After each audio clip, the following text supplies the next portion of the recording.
Welcome to the Best Worst Idea podcast. My name is Frank Hanna, and I am your host. This is the place we discuss the creative process and how everyone can benefit from living more creatively. My guest today is Anthony Marques. He is someone who really embodies the best worst idea philosophy.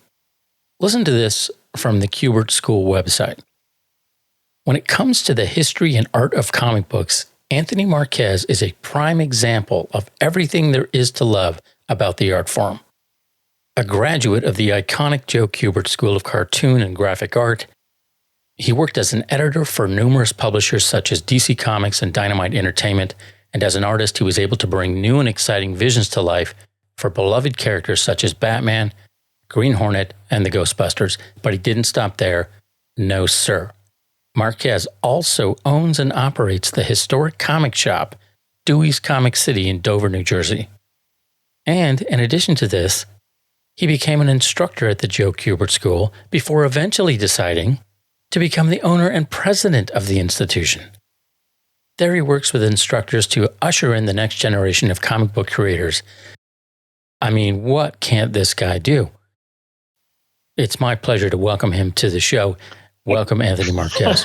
That's the first time I've ever had anybody read a bio to me. I'm like, wow, this just covers everything. It's like, I have to say, the reason I wanted to have you on this podcast is because a lot of times I'm just in awe of, I don't know what to call it. I think it's just more than ambition, because you don't seem like somebody who would, step on somebody else's head to get ahead in the industry. You are known by everyone to be like the nicest guy. So to me, I always kind of looked at you every time you'd have like an announcement. It's like, I remember at first when your wife was pregnant with your first child, and I was like, yeah. Oh, that's great. Congratulations on your new production or your new creation. It's like, well, who knew that was going to be just the beginning of the story, So I like just being a nice guy. I love comics. From the minute I was probably brought forth into this world, it was in the genes. It was there. I love. Yeah, but there are millions of comic book nerds that love comics. You know what I mean? That doesn't mean they necessarily are able to, marshal the amount of effort it takes to do what you've done. But anyway, before I get ahead of myself, you live in New Jersey? Yeah, I live in New Jersey. Did you grow up in New Jersey? Yeah, I was born in New Jersey. For a short period of time, we lived in Vermont for a little while. We had a house up there, and we went up there for a little bit. But for a majority of my life, I have lived in New Jersey. I guess I would say my formative years. And okay. So we had a great time. My mom and dad are really wonderful people, really supportive. They would have to be. If we look at Anthony's origin story, what was your upbringing like? You said you had really supportive parents, which a lot of times is the opposite of what people who are very creative are, because they're trying to fill some kind of void or lack that wasn't there whenever they were growing up. So tell me about that. Tell me about your family. I'll tell you about what it was like for little Anthony. Lil, we'll just need to do an LIL apostrophe. Yes. But for little Anthony, it was pretty great. I'm not going to lie. My parents, my dad worked in construction. Great guy. Really believed in hard work and that you could achieve anything that you wanted to as long as you go after it. My mom was a stay-at-home mom, and she is still like the sweetest lady you'll ever meet in your life. She's really funny and just full of energy, and was also a really great role model of how to kind of approach life, doing the right things. And it was a good place. I have two brothers. I'm the middle child. I have an older brother that's 10 years older than I am, who is a professional opera singer, and he's just the most talented person in my family. He's absolutely incredible. Just to see that sort of talent come flowing out of somebody is amazing. Growing up, my younger brother and I were very close in age. We're about a 2-year difference. We both love to just create stories and characters, and I kind of hit it at a real sweet spot in terms of, we had the 89 Batman movie growing up, and I was about like 5 years old when that came out. Oh my God, I'm so old. We had Ghostbusters and Ninja Turtles, and and then in 1992 it was the death of Superman, and that was just like mind altering to a kid. And then at that point in time, that's when we kind of were moving. So, I was really still into comics, and I just started to really latch into it. And I remember when we were up in Vermont, there was like nothing around. We lived in a really, really small town. And so my mom would literally drive us 40 minutes out to like this drugstore next to Ames, which is like a Kmart almost. Mm-hmm. And so we would go out to the Ames, and next to it was this drugstore. And that's where they would have this one spinner rack, and we would go and pick up the comics. And my mom would drive me out there every single week so this way I can get them still. And I'd go back and I just keep on devouring them. And then once we moved back, I kind of just kept on reading. We had a great local comic shop called Steve's Comic Relief. And I would go and I would just keep on reading and drawing. And it was funny. That's when I started flirting with the idea of, hey, I saw that there's this place called the Kubert School, and they have drawing classes on Saturdays for kids.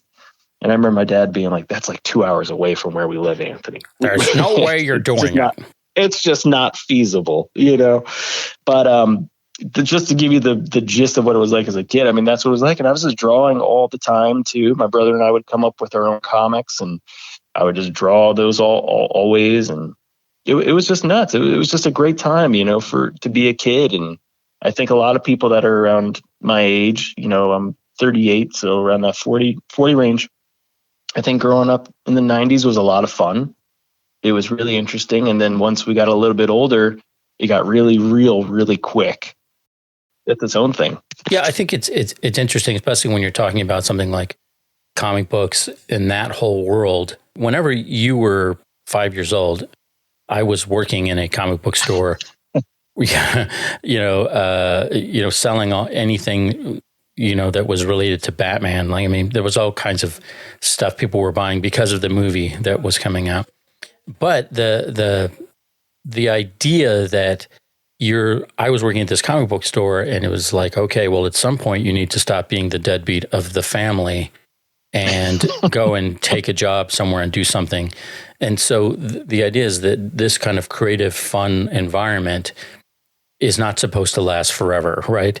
But you found a way to, incorporate it into your entire life, even as an adult, so you've got to continue to be some real grade A Peter Pan syndrome going on. Listen, I am not against that at all. I think in terms of having that kind of youthful outlook, because that's a big part of what I try and tell people about kind of best worst idea notion, is that you do things as you get older and things become less fun, right? Because you assume, I'm not creative. I can't do this. I can't do that. And they don't understand that creativity comes in many, many, many forms. And it's not just one thing. And that's what I try and tell people. So the idea that you can create a youthful kind of environment for yourself doesn't necessarily mean that you're childish, but it does mean you're open to creative ideas, because the older you get, the more you're like, I've seen it, done it, don't want to know about it, don't care.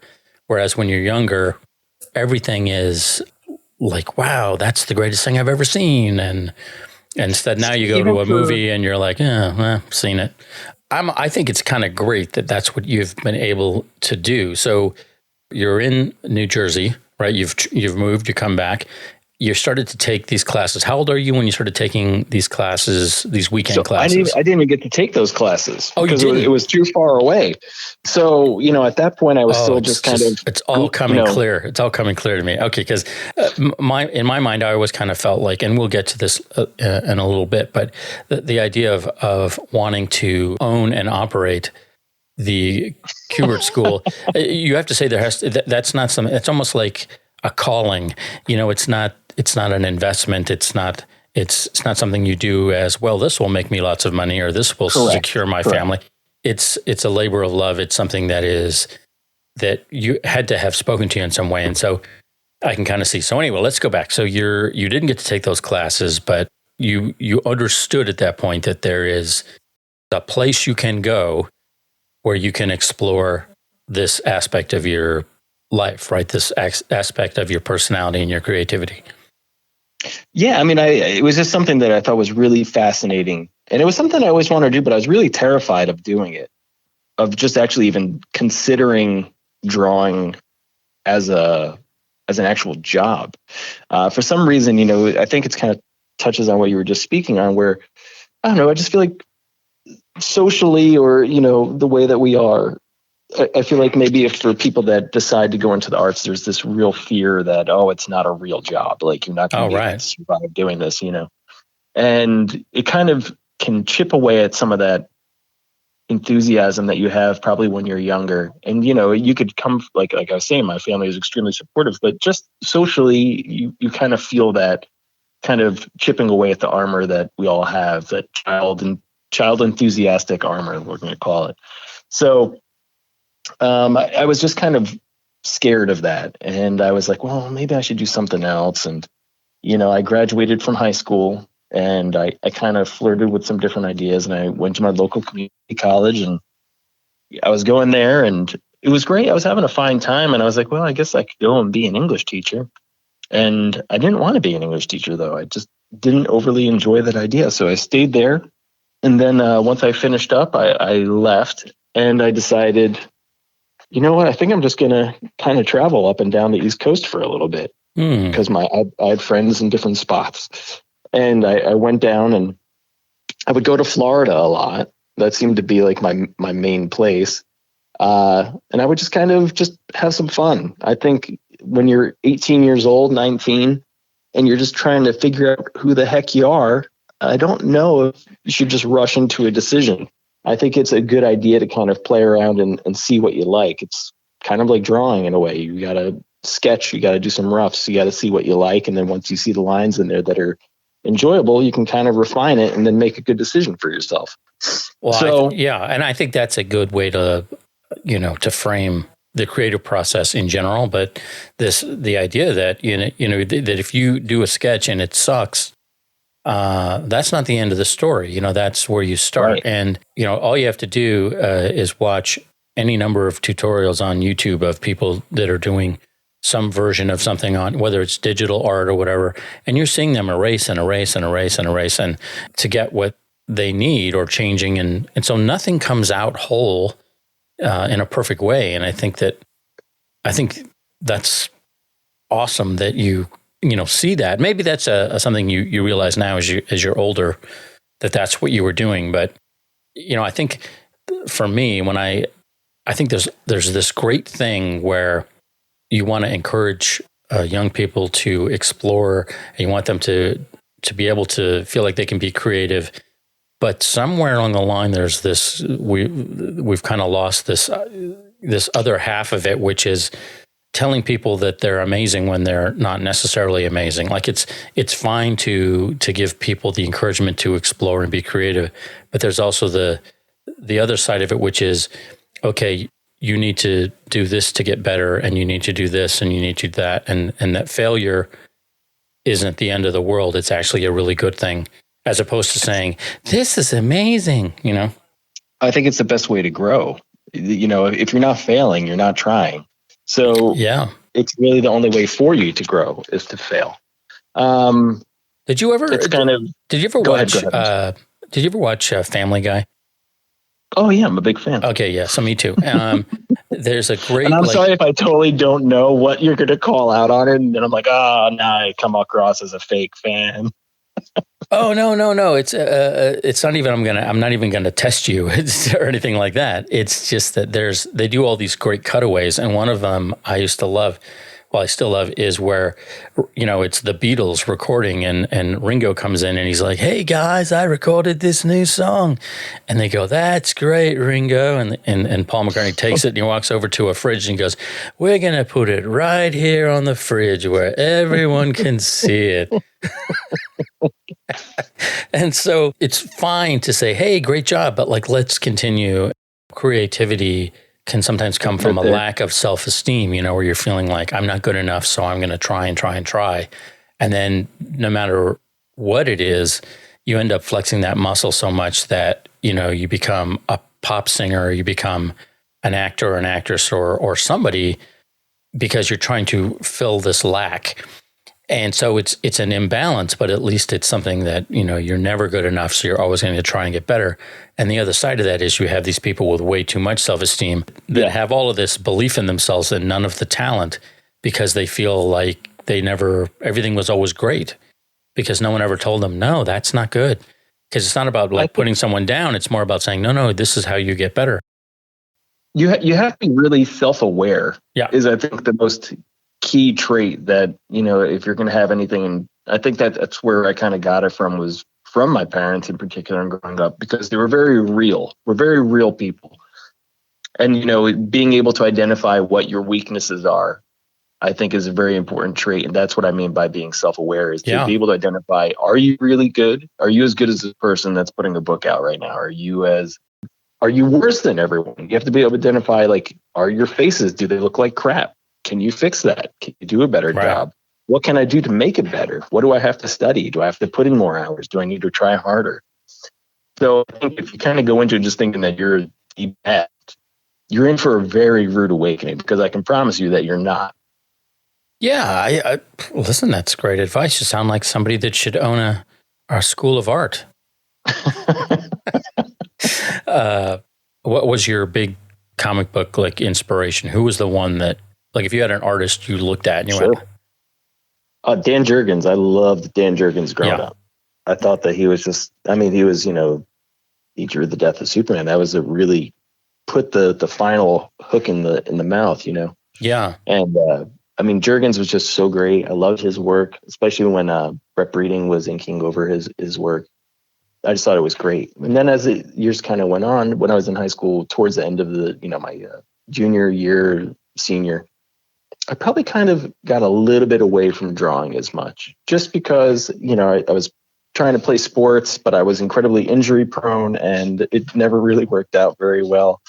And then, like I said, I just wasn't sure if it was a great idea to do this sort of a thing, if going into art was really worth doing. So then went to community college, did what I had to do there, went and hung out a lot down in Florida. And then I realized I need to get a job. I need to do something, So I started actually doing construction work, and I did that for a little while. And that was a really great gig too, because I enjoy it. I respect it, but I also realized that it wasn't for me. Right. That was not meant for me to do. And I think that that's also another really great thing for a person to go through in their life, is to kind of do something and realize, you know what, this isn't for me. It kind of reinforces that when you do get to do the thing that you want to do, it makes it more special, and you definitely latch onto it pretty quickly. Yeah.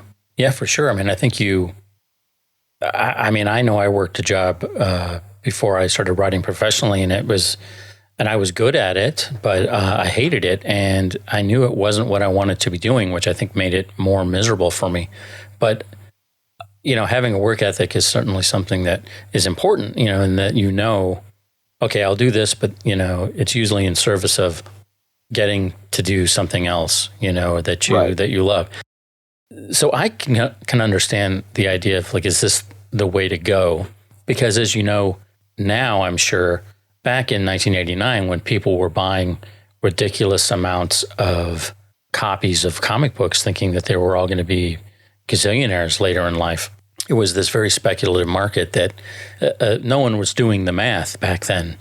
The idea of, like, Spawn #1 comes out and there's 8 million copies that they get printed, and everyone's buying 10 copies. And if there's only 2 or 3 million comic book readers in the world, all of them now have 2 or 3 copies.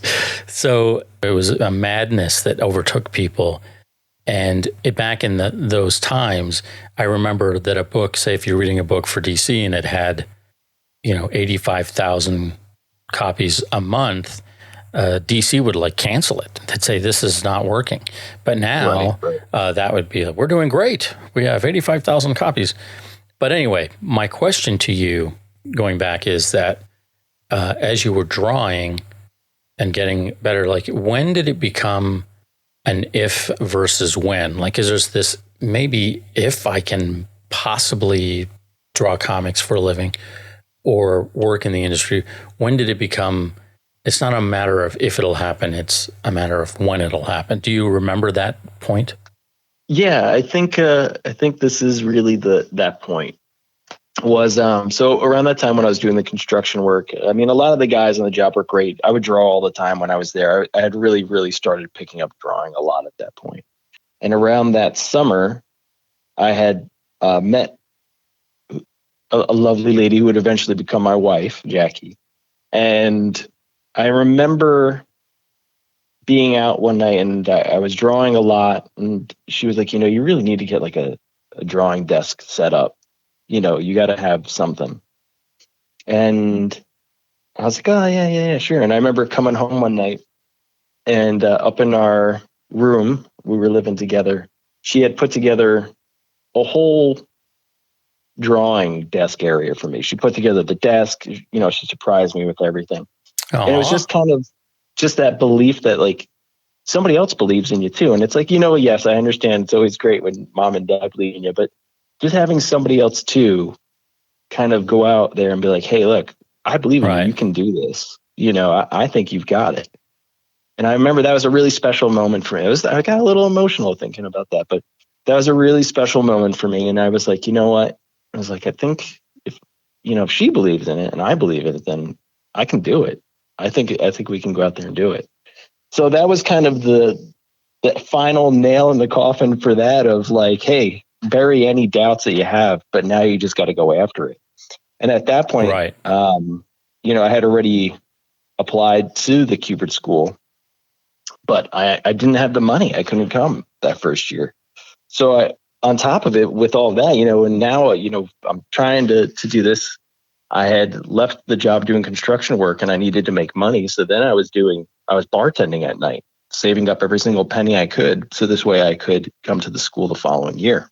Right. And still drawing and trying to just get better on my own. And right. And your parents must have just been shaking their head. You're like, I'm bartending so I can go to comic book school. They didn't mind. They loved the idea. That's great. I remember coming up and doing the interview, and it was awesome. I got to meet Mike Chen, who was here, and wow. I sat down with him, and he gave me a tour of the school, which actually wasn't where it is right now. It was actually in a temporary facility because they were doing construction work on the building. Wow. So okay. It wasn't even actually at the real school, So I had to go there and do the thing, but. Yeah, just seeing that desk being put together and just feeling that sort of like, yeah, she supports me, she loves me, she believes in me to do this.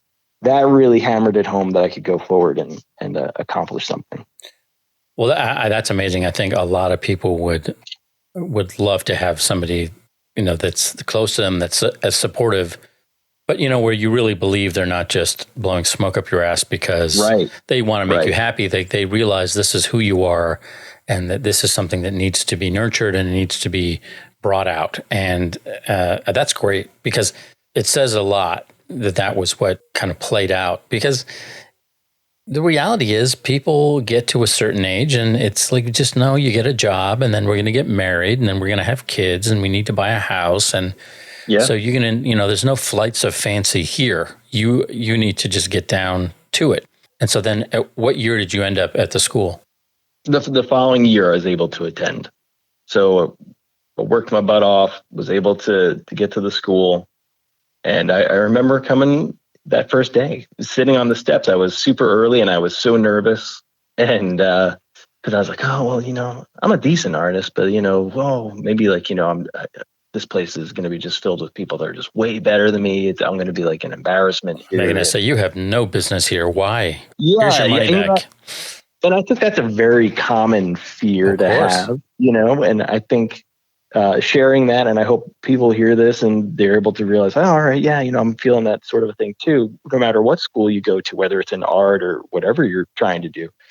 But once those doors opened and we all went in and we sat down and we got to really start working, it's a great atmosphere to be in, to be surrounded by other like-minded individuals that want to achieve the same things that you want to, or to have talks and discussions about the same things that you want to. And you have a lot of fun. It makes for a really great creative environment. And the school was incredible. I mean, first year I got to learn with some really incredible instructors, and second and third year, it's a 3-year school.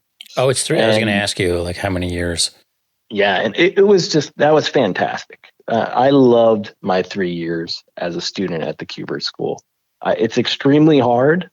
I do not make any, ifs, ands, or buts about it. It is difficult.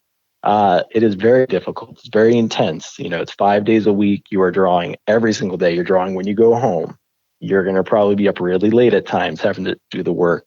But when I graduated, I felt that my artwork had improved so much. I mean, from day one to, your last assignment in third year, there's a drastic and dramatic change in just how much more publishable, if that makes sense, that your work becomes. Well, yeah, because I think a lot of people, I mean, I even count myself, like I like to doodle and I like to draw. And so I would go on to, like I said, YouTube certified art school, where I would let me see how to draw the human head, and let me see how to draw this and draw that. And you do it, and you're doing it over and over and over again, but you're not, and it's fine. And maybe you get a certain level of acuity to drawing the human form or what have you, but it's not the same as being in a school or being around other artists or teachers that say, no, let me show you. Right. And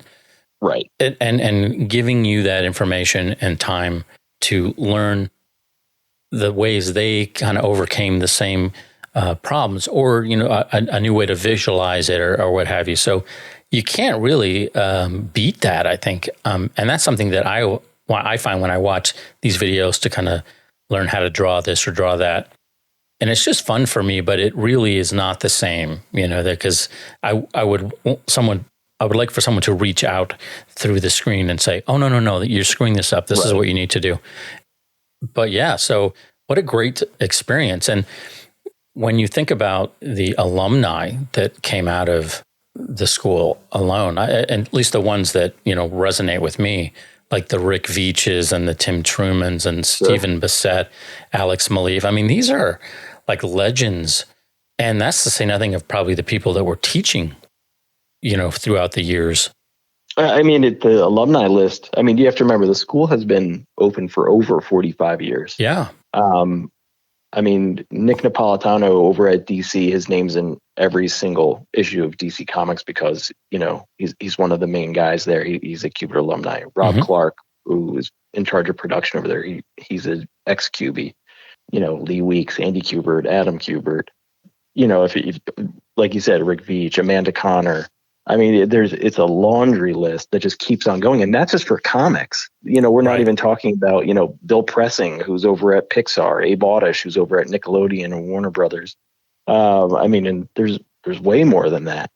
It's in every single facet of comics and entertainment industries. It's really, really incredible.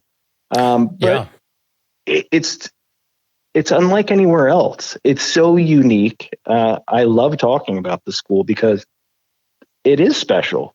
It's a really incredible place where, you come here, you're not doing math and English, you're coming here to learn how to draw. You're learning how to tell stories. You're coming here to become a better creator. And it's really incredible and special. And, I told people for many years, and I still tell them, it's my favorite place in the world. And it's located in Dover, New Jersey, and, a close second would have to be Disney World. I don't know.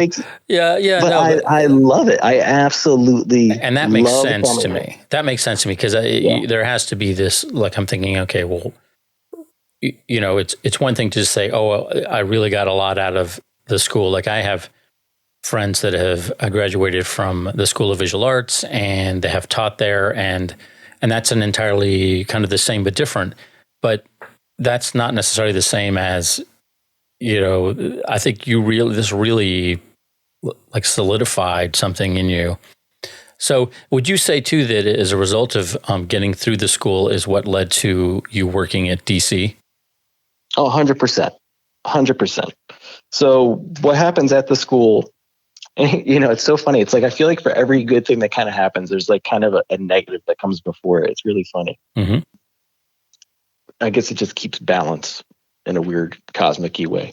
So, I came here, and then what they do is in third year, you have portfolio reviews, and you meet with every company you can think of that's out there. And I mean, they all come and they're basically coming here to cherry pick who they want to hire. Right. And I remember one time in particular, I don't want to say the company's name, but it was one of the big two. We'll say that. Actually, I'll tell you two quick big two stories. I won't say which one's which, but so I came in, I was positive. I was positive I was going to get hired. I really thought it was going to happen. And I remember going in, I showed my portfolio and I was like, oh, here it comes. They're going to give me the gig. And all of a sudden it was like, all right, that's great. Well, send me some work. We'll send you like some sample scripts and, we'll take it from there. I was like, oh, this is horrible. This is the worst. This is the worst thing ever. And I remember seeing Andy Kubert in the hallway. And my stomach was just in knots at that point. And, I had butterflies and this and that. And he goes, are you okay, Anthony? you look a little sick right now. And I was like, I'm fine. It's all great. Just, 3 years of stressful work every single day. Just, now I'm not going to be able to do anything. Yeah. And then another company we went to and did the portfolio reviews with, I won't say the names or anything, but I went and someone really liked my work. They were like, hey, look, I want you to do a few pages on something. Let's get you to draw some quick pages. We'll get you set up and we can do it, right? So I go, okay, this is going to be great. I do these pages, I send them in, and the person writes back, these look beautiful, fantastic. Can you do just 2 more to complete like an entire sequence? And then, we'll get you set up. All right, great. Do 2 more pages, send them in. And all of a sudden I go, hey, here you go. And he just writes back, they look great. And I write back an email. Hey, you said we could do something after, I did all these pages.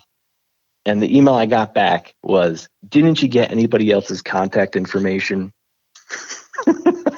So, I mean, that's a real gut punch. You're a young artist, you're trying to break in. And I think all young artists, young writers, anybody that's in this field, I mean, you're really putting your heart out on your sleeve every single time you're reaching out. Oh, yeah. You're expressing your desire so badly to want to work in this. And then to have that sort of a reaction, I mean, that's just, it takes the wind right out of your lungs. All the air is out. And, absolutely. But I mean, it sucked, but you also build up those calluses as well. I think that's kind of part of it. I'm not saying that it's healthy that people respond that way, but it happens. It's a reality. And you do need to have a thick skin about it, or at least, because there will be people that they aren't of interest, or they aren't interested in what you're doing, or maybe they don't like your style, whatever it is. And there's no rhyme or reason.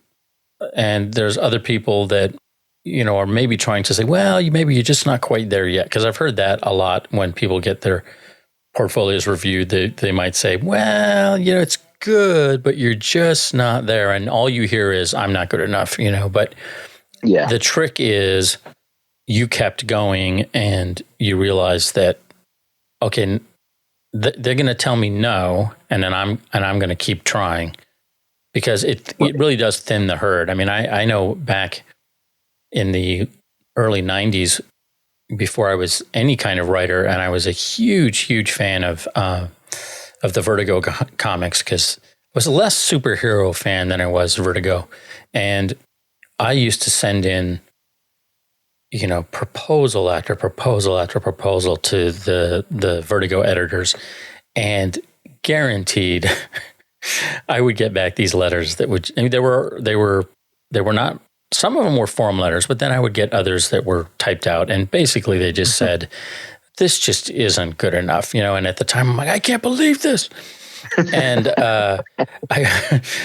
and then I would, I remember talking to our mutual friend, Scott Lobdell, and I remember saying, I can write better than the crap that's coming out now.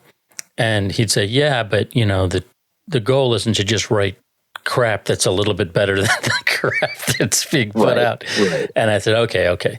But, so you just keep putting those rejection letters on the wall, back when they'd still send out letters. Now I'm sure it's emails or whatever, but I would just keep them. And then eventually you stop taking it so personally, and you just say, okay, because we kind of went past this if or when situation, then you're just going to keep going, and you're going to keep trying, and hopefully, you end up somewhere. Yeah. Or someone sees it. Yeah.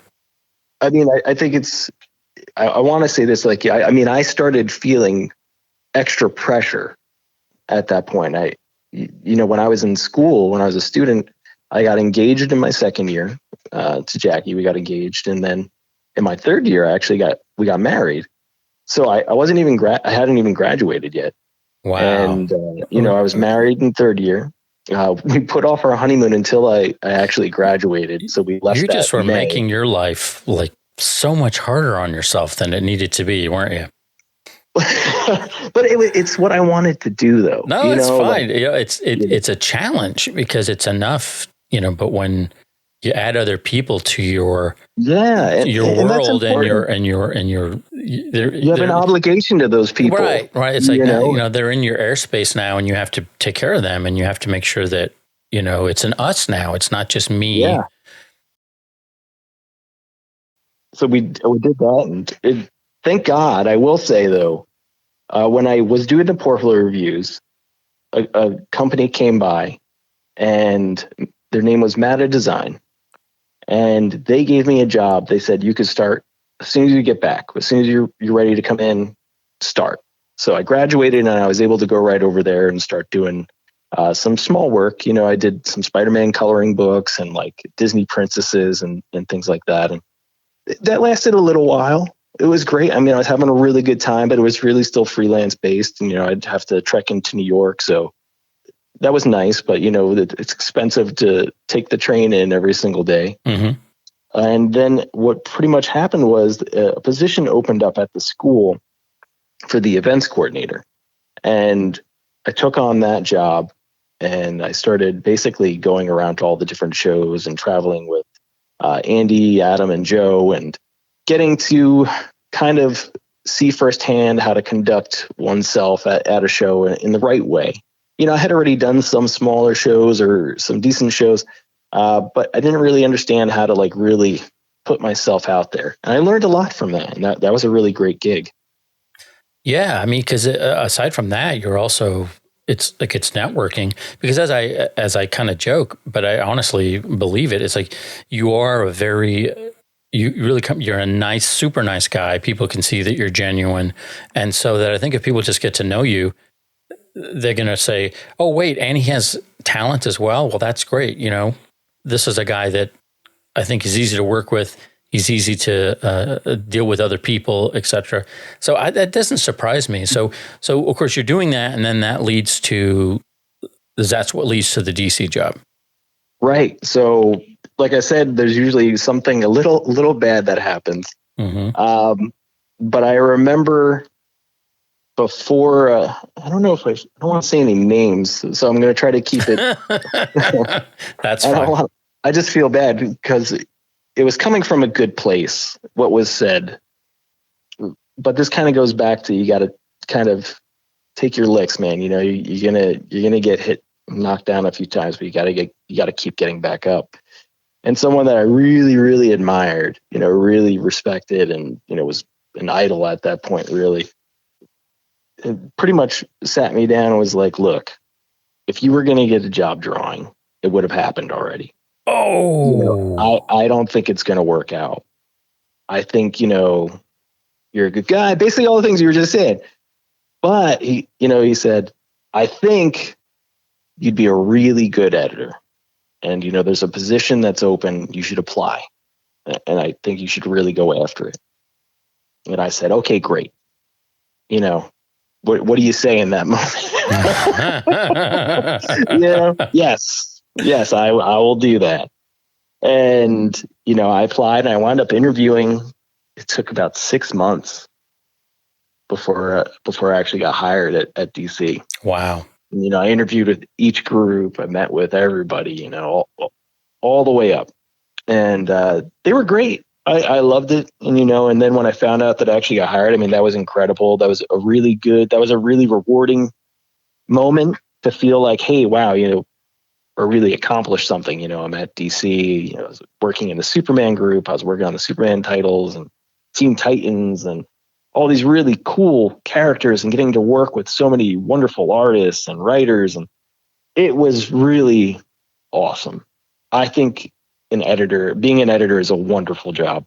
I was just telling that to somebody the other day and they're like, you're nuts. But I think being an editor is absolutely incredible because was this somebody you were saying, is this somebody you were telling their art wasn't good enough? No, never. That's good. But, it was just, being an editor, you're much more creative than people think you are. You're really involved in every aspect of it, from, the art to the writing, all the way to solicits and production and all the way up. I mean, you handle everything and you're involved with every single person on every single book. So, well, there's also the hand holding, right? The hand holding you have to do. I know when I was working briefly at DC and I worked with you on, like, it was probably maybe Supergirl, maybe comics. Was it actually Action Comics? Yeah, I totally remember the story. and so I know I didn't work my way up the the ladder of comics. I came from film. That was kind of what happened for me, and it was just a great opportunity. And I know that there was times when I'd call up or we'd talk, and it was kind of like, okay, yeah, no. It's like you're very kind of diplomatic and very, supportive. And when things seem to not be going the way I wanted them to go, you're like, yeah, I know. I don't understand it either, but I don't know. Because I know I probably, like a lot of people that have worked for big companies like that, you assume that they're all just for the love of art, and really it's just market share and money, and there's all these things that are just a part of it. It's a commercial art job, it's you're playing with their toys, and at the end of the day, it's their rules, so I know that might seem like, I'm just throwing out corporate speak, but it's the truth. If you want to work in that world on those characters, it is what it is. They're going to give it to you. But I think that's also why you're seeing such a boom, and I can't even call it a boom because the boom's been going on for so long with the creator-owned materials and the way that people are getting their books out there. So for sure. I mean, what I realized at the time, I mean, the thing is, for me, I felt like I had opportunities to do things that I wouldn't have normally, but I never my dream of kind of becoming, a popular and or successful writer on that level of comic books never really happened, which is totally fine. But anyway, enough about that. That nobody wants to hear about that. Well, it's kind of great, and I think because at the time when I first met you, I thought, oh, he's I didn't know any of this background information about you. I didn't know anything. All I knew was Anthony's just a really great guy, and then I saw that you did do some art, and then I'm like, oh, he has a really unique style. It's not like every other person. It has kind of a classic style, I think you would say. I don't know if there's a way to call your art style. Mm-hmm. Yeah, I mean, it has that animated thing going. Now it does. When I was a student, I was super detailed. I was really into really going nuts with detail. Okay. But then what happened is when I was eventually DC, they came out and said that they were moving to California. And that also happened to be the day that we found out, Jackie was pregnant and everything else with our first child. And I was like, holy moly, what are we going to do here? Yeah. Okay, go ahead. Sorry. No, go ahead. Okay. So the thing is interesting about that to me is, and I remember when people were starting to transition over to California, which kind of happened slowly. And there were the people that, okay, I am going to move. And then the people that are like, no, I'm not going to move. And there were the people that were already probably here. And I remember thinking at the time, oh, Anthony's not going to becoming, and he's probably going to be leaving the company then. And then you went on, I think, to work for Dynamite. Yeah. And at the time, and I'm like, oh, at some point your wife is pregnant. And then at what point after that did you say, I know what I'm going to do? I'm going to buy a comic book store. Let me see. Like when you're spinning the wheel of bad ideas at home, I'm thinking, this is crazy. I mean, it was like when I heard about it, I wasn't like, that's the worst idea ever. I mean, I'm joking, but just in terms of what would be the most prudent thing to do, given your situation, maybe that wasn't it, right? But you stuck to your guns and you did what you felt was where your heart told you, and I think you must have seen some way forward for it to happen. Like, how did you come to that?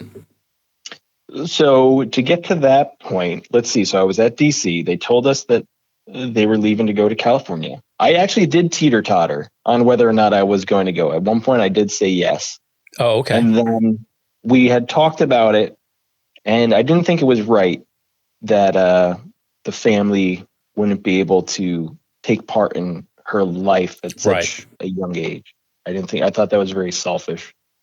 So I decided to stay, and I actually took on, my first job was actually drawing the shadow for Dynamite. And I wound up leaving and going there and doing some stuff. I was doing some work at Dark Horse. I don't even think that story ever was published, which is also a real kick in the stomach. And then, but the shadow one came out. Then I remember Dynamite had reached out about coming in and doing an interview to see if I would have interest in editing there. And I came in and I was doing some minor, little art jobs for them. And they had asked, would you, basically, to skip forward a little bit, they asked, would you have interest in working here? And I said, yes, that'd be great, but I want to draw. Right. I need to be able to draw if I'm coming here, though, because at DC, if you're an editorial, you were not allowed to draw and you were not allowed to write. You had to just be an editor. And when I was at DC, could you work for, like, so if you worked at DC, you couldn't write or draw for any other company either? Correct. So you weren't allowed to work. You weren't allowed to do anything, I'm just going to say creatives, but basically produce any artwork for them or write for them and get a credit in any of the books while you were there. And I hated that because there was tons of times where I was doing the layouts for the books, where I would go back in and I would fix things and I'd have to do this or that. And, I didn't think that was fair. So then eventually when I went to Dynamite, we did the interview and I said, look, I'll come, but if I'm going to come here, I want to do it as a writer. I mean, as an editor artist, I want to do both. I want to do both things.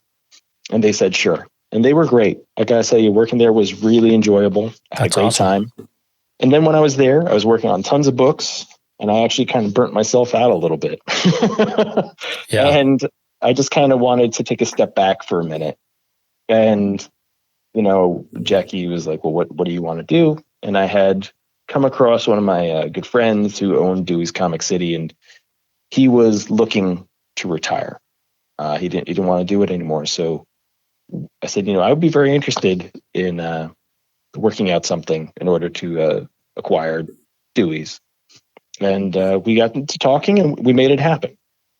And so that worked out great. I was very happy.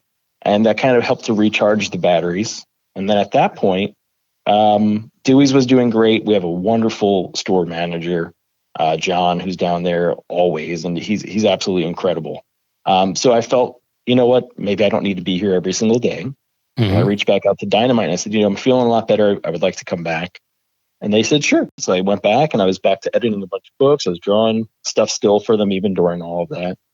And it worked out great. I had a really good time there. That's insane. Like no sane person would decide that this is a smart thing to do. Not because it's that you can't be successful, but just that in terms of in the abstract saying, oh, I want to own a comic book store. Then I want to go back and edit and draw. It'd be like, well, pick one, right? And that's usually how people see things. They don't see a wider kind of view, that you can. I think if you look at things right, like I think it's very easy to see it that way. Like, why are you doing so many different things at once? And I go, well, why not? Right. Just because you think it's strange doesn't mean that I think it's strange. So I might not physically be in one spot always, because I have to do one thing or I have to go somewhere, or this or that. But you also work with people that you trust. You have to have a good support system. You have to have, I'm very aware of everything that's going on every single day, of every aspect of each business. And what are the numbers? How are we looking? What's the outlook? Right. What are our projections here? What do we have to do? What do we need to change? So I'm always aware of all of that. And as long as we're hitting our, I don't want to say quota, but basically our numbers as we go forward, I'm okay. That allows me more freedom to do more things. Now, so, if you had to, just to interrupt you here a little second. Yeah, go ahead. Is owning a comic book store a profitable business? Yes. Because our shop is profitable. Now, what I see in a lot of shops, and in terms of the comic books, it's almost like the way I look at it is like 7-Eleven, right?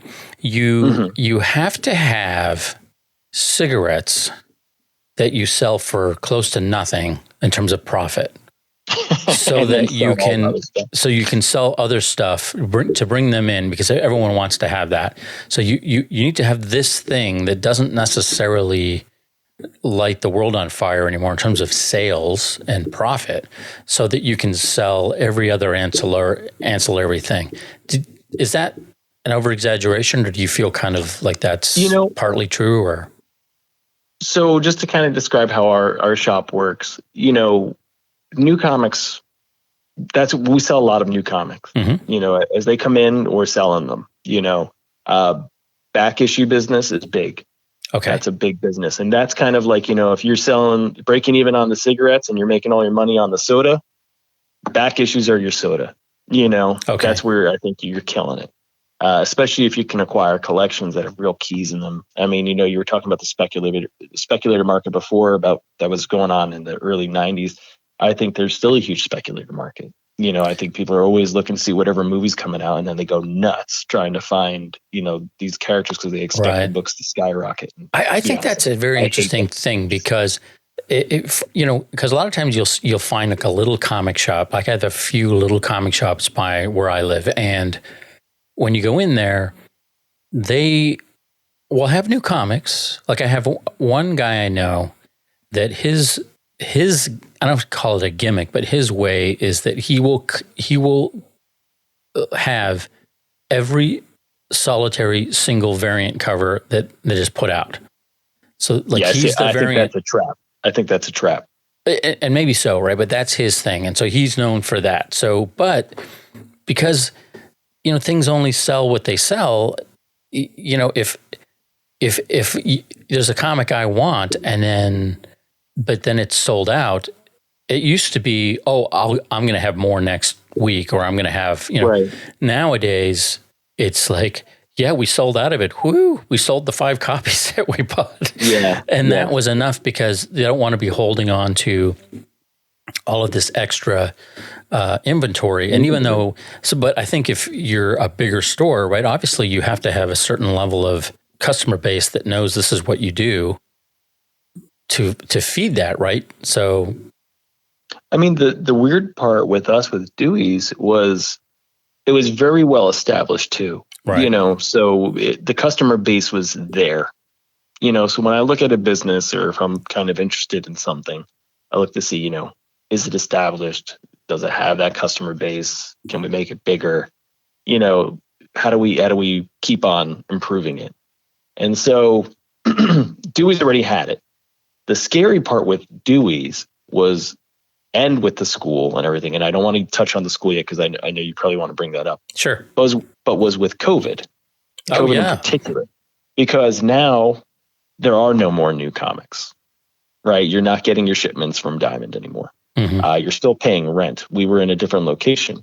So what we wound up doing was, at that time, I did have the school. I had the building. And I said, you know what? let's move Dewey's. We can protect it. We'll circle the wagons and we'll just protect everything. And so we brought Dewey's over to the school. I was going to say, I bet that would be the way to do it. Like, okay, here's Dewey's, but it's in the school. Yes. So that's exactly what we did. We brought it over. We also have the Kubert Art store. Mm-hmm. That's also located at the school. That's its own store as well. And so now they're located in the same area of the building. So you have a comic shop and an art store, which is really unique and really cool. So I would definitely always tell everyone, check it out, because it's just a different thing to go through.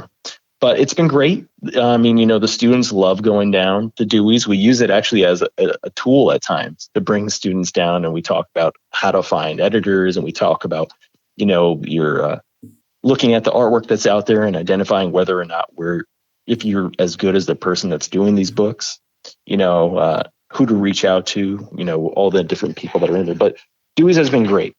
And so at least it's not like these disparate kind of businesses that don't kind of connect on some level with each other. That's what I loved about what you've done, is that you've not just created a little mini empire of different things.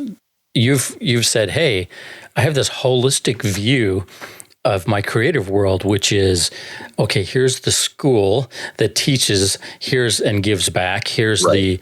The stuff that I do artistically. Here's the store that sells what could be the fruits of everyone's labor, kind of a thing. So I think that's really awesome. And I just have to ask, in the little time we have left, is how did you can just hear the disbelief in my voice. How did you come to the point where you said, I know, I'll buy the Kubert School? Like, how does that work? Well, I had heard basically through the grapevine that it was going to become available. And it goes back to what I was saying before, where I love this place. Everything that I've been able to do or a lot of the key moments of my life have happened while I was here. I love this place. Everything I learned, everything that I do was really kind of bounded in there for my professional stuff from here. And the idea of it ever going away, or kind of just turning into something, I don't know, just not as grand as it is, was really strange to me. And so, I mean, was it like, was the word on the street that it was just going to go away, or it was going to close, or was going to just? I wasn't really sure. I mean, there was different ideas of what it could become or what it would do. And I didn't like any of them. Right. I love what Joe created here.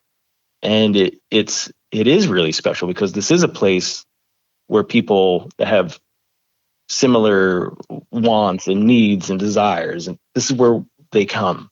This is a very special place. It means a lot to me. You can go to all those other schools that you were talking about, and you can go to a regular college, but it's not the same. No. It's so unique. And I think if you talk with any of the alumni that have gone through here and experienced it, they feel the same way. It's you wear it. This is a very proud badge of honor. When I go to a show and I see a Kubert alumni, we talk about it. It's something that you're very, very proud of. I can't believe it.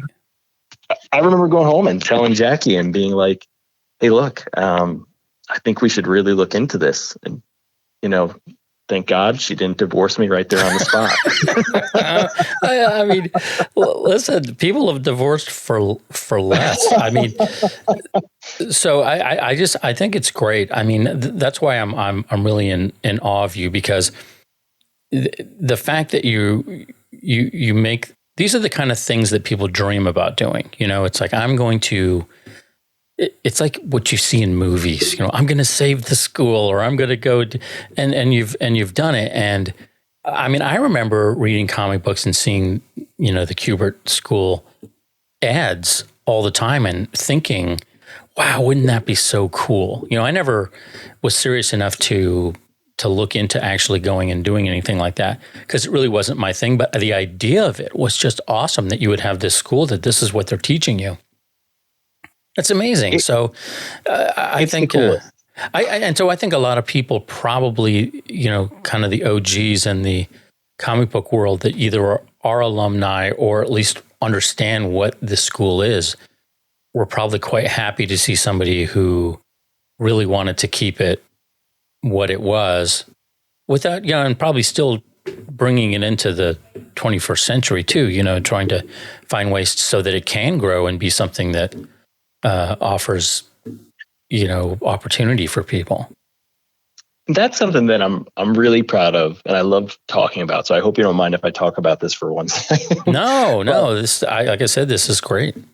But when we took, I don't want to say took over, when we came in to the Kubert School, there was definitely things that we wanted to update. We wanted to bring into the school's program. So some of the really great things that we did was we created the Kubert School Online Studies program. And so now, for the first time ever, if you lived in, Indiana, or you lived in England, or anywhere around the world, you could actually take part in these live classes. You know how you were talking about YouTube, right, and how, you could watch those sort of things, but you're not getting that interaction with the instructor. Well, with these classes, you can. You actually get real feedback. The class sizes are limited. We don't just take in everybody to do it. Right. It's really whoever signs up, you're going to do it. When that class sells out, it's done, and we're moving forward. And those have been really, really incredible and successful. And it's just been so special. And it's opened up the doors for us to also bring in instructors from all over the world. So Joe Prado teaches there. We just had Phil Jimenez. Wow. He's over here in New York. We've had Maria Sinapo, Marco Santucci, who are over in Italy. I mean, we have people from all over the place. And then even the students from all around the world taking it. We had Dan DiDio teaching, which was absolutely incredible. A really great class. Tom Mandrake, Jan Dursula, Wow. High Five, the great colorists, teaching, the coloring classes. And that's just fantastic. On top of that, we got full approval by the Department of Education to actually offer our full-time program, the actual Monday to Friday school, online as well. And that's live as well. So you're able to take part with your classmates, interact with the instructor, get that feedback that you want, and actually do the full-time program. We've gone out to so many more shows now. We're constantly on the hustle. We've updated the school, all the electronics. Each classroom now has Cintiqs and scanner printers, light boards. We've really tried to make it so that each classroom operates as its own studio, so they're able to do the work there. They have everything that they need. Sometimes things get broken, but we have to fix them. So if a light board gets broken, we bring in a new light board. But it's just awesome. I mean, I think it's great. I appreciate it. No, absolutely. So if you want to make news here today, you can tell me what the next big thing is for Anthony Marques. Like, what is it going to be now? So last year, what we did is we launched our first ever Kubert School Intensive. And that was a month-long program, and it had wonderful instructors. And we did that right here in New Jersey at our main site at our school. Well, we decided to start branching out a little bit. So now what we're doing is we're actually launching our first ever intensive outside of the state, and we're doing it in Florida. So this year, for the first time ever, we're going to be doing an intensive down in Orlando, Florida. So anybody can take a peek at kubertschool.edu and look at it. We have Lee Weeks teaching, Klaus Jansen, Joe Prado, and myself. And it's going to be a month-long intensive where you're really going to learn the ins and outs of comic book making, the art process, how to put it all together. We have some really wonderful guest speakers who are also going to show up. We want to keep those a little bit of a surprise. But it's going to be a wonderful, wonderful event. And that's really a big step for us because we have our eyes on different locations as well. And we're looking to expand. So this is the first step. And then we'll continue to do so as we move forward. I think that's amazing. I it's almost nothing shocking anymore. And so if I, find out next week that you're buying like a comic book distribution company or something, I would not be shocked at all.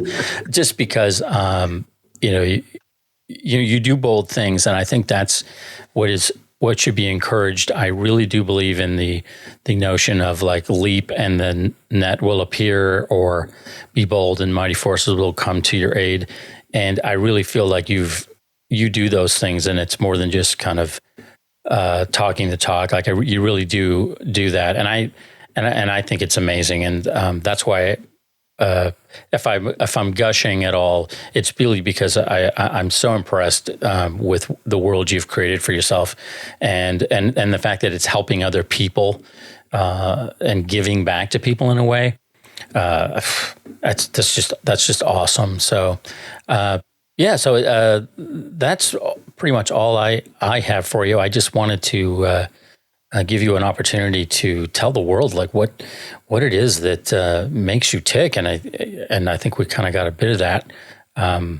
But anything else you'd like to add before we close? Sure. I would just say if anybody's interested in the Kubert School, be sure to visit the website, kubertschool.edu. We have an open house coming up on April 9th, so you're more than welcome to come to the actual school and take a tour. You'll be able to meet with faculty and staff and students and get some cool artwork, and we'll have some wonderful sales going on in Dewey's in the art store. If you're interested in those intensives, be sure to check those out online as well. Follow us on Instagram or Facebook. We're all over the place. Just look up Kubert School and you'll find us for sure. As far as me, I have some really cool, exciting comic book news coming up. I can't say it right now just because it hasn't been announced, but it's really huge, and I can't wait for it to be announced. I think I can say it's with DC, so I'm really excited about that because it's kind of brought everything full circle. Way to go! For me as well, and I just can't wait. I'm going nuts. I love every single day I get to work on something so cool and be here at the school on top of it, and just be able to share with the students and just have a great time, and my kids at home, and my wife, and it's just it's a great thing, and I'm just so thankful for all of it. Well, on that note, we'll close. Thank you so much, Anthony. Awesome, Frank. Much appreciated. Thank you so much. No problem. If you enjoyed this content, please do me a favor and like, comment, and share it. Or you can subscribe to this podcast by going to www.bestworstideapodcast.com.